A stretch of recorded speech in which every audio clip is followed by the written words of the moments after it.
Ma'am साहब कुछ खाने को दे दीजिए ना। अरे नहीं है मेरे पास। मेम साहब मैं 2 दिनों से कुछ नहीं खाई, कुछ दे दीजिए मेम साहब। अरे मैंने बोला ना नहीं है मेरे पास। समझने की कोशिश कीजिए, मैं 2 दिनों से भूखी हूँ, मेरा बेटा भी भूखा है। अरे तुझे समझ में नहीं आता, मैंने मना कर दिया, मेरे पास नहीं है खाने के लिए। मेम साहब हाथ जोड़ के कुछ खाने के लिए। अरे तुझे समझ में नहीं आता कि भिखारन कहीं की। मेम साहब भगवान आपका भला करे मेम साहब।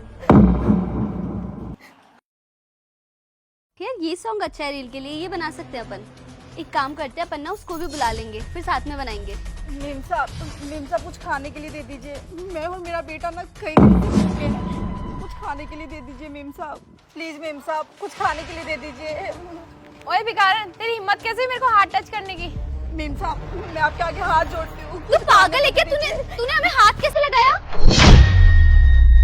मेम साहब बस आपसे खाना ही तो मांगी थी, आपने धक्का दे दिया। अरे तू भिखारन है, तुझे धक्का नहीं मारे तो क्या तेरी आरती उतारे हम लोग? चल यहाँ से, पता नहीं कहाँ से आ जाते हैं भिखारन।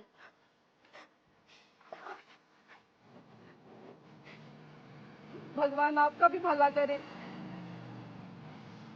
ये लड़की इतनी दुखी है के बाद भी लोगों को दुआएं दे रही है, किसी को बद्दुआ नहीं दे रही। पता नहीं बात क्या है, इसका पीछा करना पड़ेगा।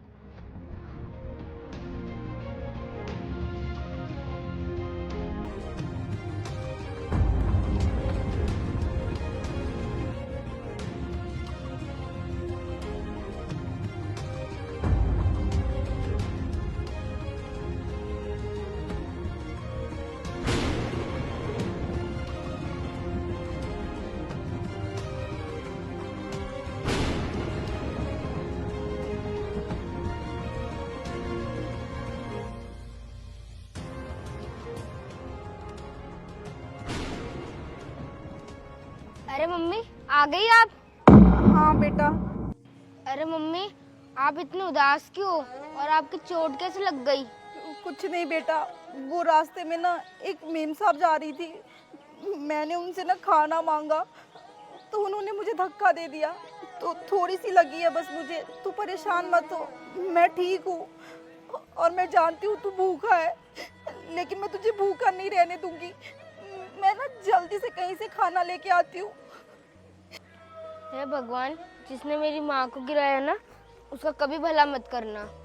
नहीं नहीं बेटा, गलती से भी ऐसी बददुआ मत निकाल अपने मुंह से, तुझे नहीं पता है आज जो मेरी ये हालत है ना वो इन्हीं बददुआओं के कारण है।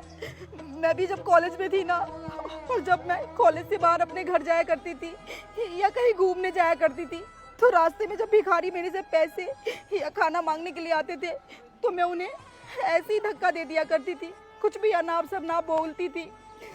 एक बार भी उनकी इज्जत नहीं की, ये भी नहीं सोचा कि हो सकता है शायद वो मजबूर होंगे, और उन्हीं का बद्दुआओं का नतीजा ये जो आज मैं ऐसी हालत में हूँ।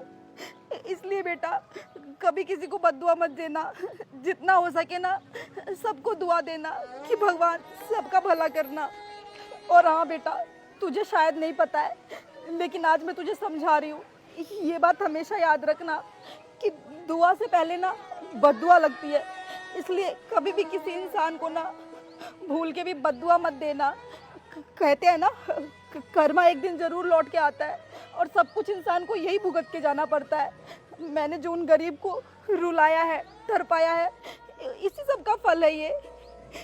बेटा तू कुछ भी कर लेकिन किसी को बद्दुआ मत देना।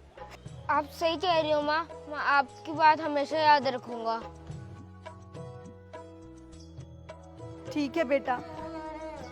सुनो मेम साहब आप यहाँ? तुम ठीक तो हो ना? तुम्हें मेरी वजह से ज्यादा चोट तो नहीं आई? नहीं मेम साहब, अब हमारे लिए ना परेशान मत होइए, हमें तो अब आदत है ये सब झेलने की, कोई भी कभी भी धक्का दे के चला जाता है, हमें कोई चोट नहीं आई है, हम ठीक है। आप बताइए आप यहाँ तक कैसे? मुझे माफ कर दो, मैंने तुम्हारे साथ बहुत गलत किया। एक काम करो, ये कुछ पैसे रखो और इससे ना कुछ खा लेना तुम दोनों। मेम साहब लेकिन इतने सारे पैसे आप मुझे क्यों दे रही हो? क्योंकि मुझे ना समझ आ गया है, वक्त किसी का एक जैसा नहीं रहता, कभी किसी की गरीबी का मजाक नहीं उड़ाना चाहिए। पहले मैं भी तुम्हारी तरह यही किया करती थी, हर गरीब को धक्का दे दिया करती थी, लेकिन आज जब मैंने तुम्हारी और तुम्हारे बेटे की बातें सुनी तब मुझे रियलाइज़ हुआ कि कभी किसी के साथ ऐसा नहीं करना चाहिए। मैं सच में कितना गलत कर रही थी। मुझे नहीं पता कि मेरा वक्त हमेशा ऐसा ही रहेगा। तुम मुझे माफ़ कर दो और ये पैसे रखो। नहीं मेम साहब, मैं ये पैसे नहीं रख सकती। तुम्हें ये पैसे रखने ही होंगे और मुझे मेरी गलती का पश्चाताप हो गया। प्लीज़ मना मत करो। और हाँ, प्रॉमिस, आज के बाद ना कभी किसी की गरीबी का मजाक नहीं उड़ाऊंगी मैं। प्लीज़ रख लो ये पैसे। चलो मेम साहब, देर से ही सही, लेकिन आपको इंसानियत तो समझ में आई। और आपका बहुत बहुत धन्यवाद जो आपने मेरी इतनी बड़ी मदद की। मैं आपका एहसान कभी नहीं भूलूंगी। भगवान आपको हमेशा खुश रखे। ठीक है, चलती हूँ मैं। भगवान सबका भला करे।